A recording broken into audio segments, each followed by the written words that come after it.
या बातमीचे प्रायोजक आहेत हॉटेल फानूस, शाखा number 2, SRPF camp petrol pump शेजारी, सोलापूर। नागपुरात धक्कादायक हिट अँड रनच्या आडून सुनेने सासऱ्याला हत्या करण्यासाठी सुपारी दिल्याचा प्रकार उघडकीस आलाय। 82 वर्षीय पुरुषोत्तम पुट्टेवार असे मृतकाचं नाव आहे। अर्चना पुट्टेवार असं या हत्येमागे मास्टरमाइंड असून ती टाउन प्लॅनिंग विभागात गडचिरोली येथे क्लास 1 चे अधिकारी आहे। विशेष म्हणजे वडील धडक देत फरार कारवाल्यांना शोधण्याची विनंती पोलिसांना करत होते। त्या डॉक्टर मनीष पुट्टेवार यांच्या पत्नीनेच हे सगळं घडवून आणल्याचा पोलीस तपासात समोर आलाय। या प्रकरणात सुरुवातीला हिट अँड रनचा गुन्हा अजनी पोलिसात दाखल झाला। या प्रकरणी पोलीस तपास करत असताना अर्चना यांचा चालक असलेला सार्थक बागडे यांच्या मार्फत नीरज निमजे आणि सचिन धार्मिक यांना सुपारी दिल्याचे पोलीस तपासात उघडकीस आलंय। सुरुवातीला हिट अँड रन वाटणाऱ्या प्रकरण नव्याच वळणावर जाऊन पोहोचले। सुमारे 20 ते 22 कोटींची संपत्ती वाद कोर्टात सुरू आहे। याच संपत्तीच्या वादातून अर्चना यांनी सासऱ्याला संपवण्यासाठी जवळपास 17 लाखाची सुपारी दिल्याचा प्रकार उघडकीस आलाय। यात पोलिसांनी बँक खाती तपासली असून यात 17 लाख रोख गोल्ड आणि 4 ते 3 कार आणि एक मोपेड वाहन जप्त केला आहे। या घटनेत सार्थक बागडे याने नीरज निमजे आणि सचिन धार्मिक यांनी अपघाताचा कट रचवण्यासाठी कार विकत घेतली होती। यात नीरजला अपघात प्रकरणात अजनी पोलिसांनी अटक केली आहे आणि जामिनावरती तो सुटला होता। त्यानंतर तो बारमध्ये पैसे उडवत असल्यानं पोलिसांना संशय आला। त्यानंतर खोलात जाऊन तपास केला तेव्हा सून अर्चना हिचे नाव समोर आले। यात अर्चना हिला तिच्या भावाने सुद्धा मदत केली आहे। अर्चना हिचा भावाला सुद्धा कटात सहभागी असल्यानं त्याला ताब्यात घेतलंय। यात हत्येसाठी मे महिन्यात 3 प्रयत्न झाले। पहिला प्रयत्न हा 8 मे रोजी झाला होता। त्यानंतर दुसरा प्रयत्न 16 मे रोजी झाला। तिसरा प्रयत्न हा 22 मे रोजी झाला। यात कारखाने आल्यानं पुरुषोत्तम पुट्टेवार यांचा मृत्यू झाला होता। हे जे केस आहे 22 तारीखला एक घटना घडली होती। त्या घटनामध्ये पुरुषोत्तम पुट्टेवार म्हणून त्यांचं निधन झाला होता। सुरुवातीला ही AD म्हणून दाखल झाली होती आपले अजनी पोलीस स्टेशनला आणि त्याच्या नंतर इन्व्हेस्टिगेशन याची इन्क्वायरी चालू होती। परंतु आम्हाला ही माहिती मिळाली होती की त्याच्यात काहीतरी घातपात झालेला आहे आणि जाणून बुजून असा एक ॲक्सिडेंट नाही आहे, ते त्याच्यात मर्डरसारखं हे दिसतो आहे।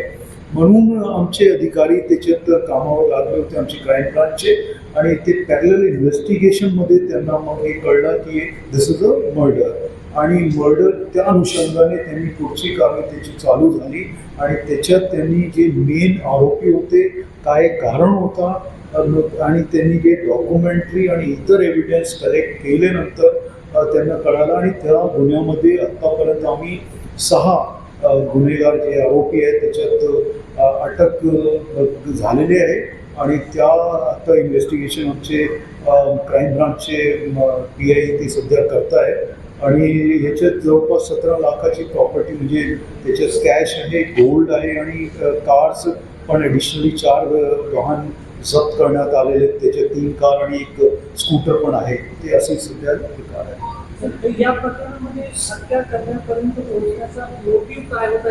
मास्टरमाइंड जी सून आहे डिसीजची, तिचं कारण काय होतं? तिच्या मनामध्ये असा काय राग होता आपल्या सासऱ्याची? मग आतापर्यंतचे आमच्या समोर जे कारण आलेलं आहे तो आहे प्रॉपर्टीच्या, आणि ते वाद त्याच्या कोर्टात पण चालू आहे, सिव्हिल डिस्प्यूट त्याचे चालू आहे आणि एक प्रॉपर्टी त्यांची होती, त्या प्रॉपर्टी आता समोर आलेली आहे ज्याची किंमत जवळपास 20 कोटीच्या पुढे आहे आणि त्याच्यात तो एक वाद होता आणि जे एक आरोपी आहे ते स्वतः एक गव्हर्नमेंट सर्वंट आहे आणि त्याचे जे बाकी ज्यांच्याशी कॉन्टॅक्ट झालेले आहे तर तेही आपण आणि त्यांनी ह्या केसमध्ये ॲक्टिव्हली भाग घेतलेला आहे, त्यांना आम्ही सर्वांना आरोपी रचित केलेला आहे। पूर्वी पण 2 अटेम्प्ट झाले होते का याच वृद्धावर सेम पद्धतीने याच लोकांना? जी बरोबर आहे, त्याच्यात 2 वेळेस अटेम्प्ट झाला होता याच्यात आणि दोन्ही वेळेस ते जे समोर येत आहे की त्याला भीती दाखवण्याची होता, जर तो एक वेळेस बाहेर पडला याच्यातून डिस्प्यूटमधून तर ती प्रॉपर्टी बहुतेक त्यांच्याकडे आरामात येईल असं एक दिसतो आहे। परंतु 3ऱ्या अटेम्प्टमध्ये ते मरण पावले आणि ते 3रा होता त्यांच्या अटेम्प्ट याच्यात आहे। मास्टरमाइंड जे या प्रकारात आहे ते स्वतः क्लासरूम अधिकारी, जसं मी बोललो की ती गव्हर्नमेंट सर्वंट आहे आणि त्याबद्दल आम्ही कारवाई आता करतो।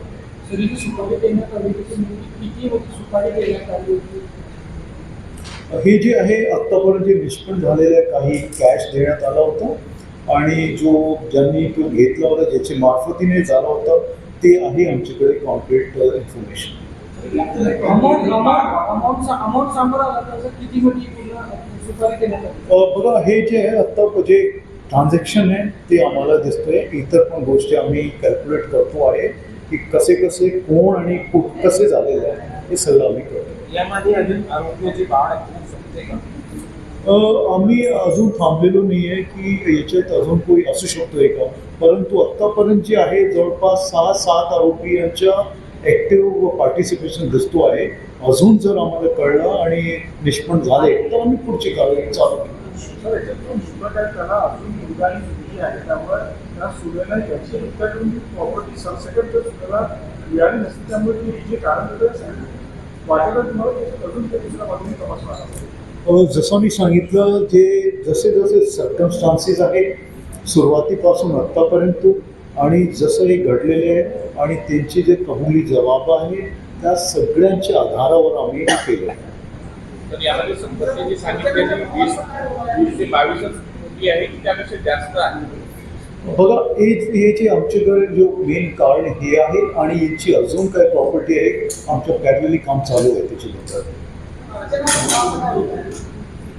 ते अर्चनाचे भावाच्या